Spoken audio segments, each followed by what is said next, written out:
Hey, welcome to I Design with Rudy. Today I'm going to talk about 3 tips for space planning. First, think about the functionality of the space. What's the function of the space? What are you going to do in that space? How many people will be in that space?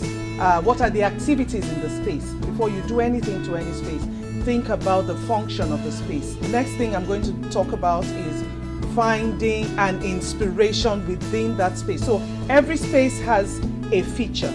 Some spaces are square, some others have like curves, some others have slants, so there are different features in different spaces. So you have to determine which feature inspires you. Take it on from there. From that point, decide what you want to do and what you want to highlight about that particular feature. So when you think about that particular feature, then it will inspire you to think about focal walls in a space. That takes me to the next point. Focal walls are walls in a space that tell a story. People don't realize that. Focal walls tell a story. So if I come into a space, for example, there's a focal wall, I'm saying, I want you to notice this wall.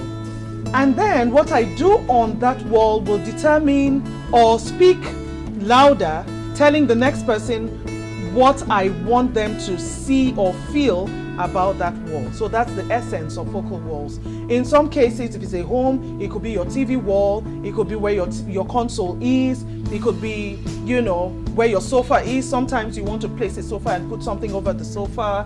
It can be anything. You can decide to pick a particular wall, but be careful so that your focal wall is not one of the hidden walls. A focal wall should be something that hits you once you come into that space. If it's an office, it could just be behind your desk, it could be in front of the desk, it could be just in front of the door.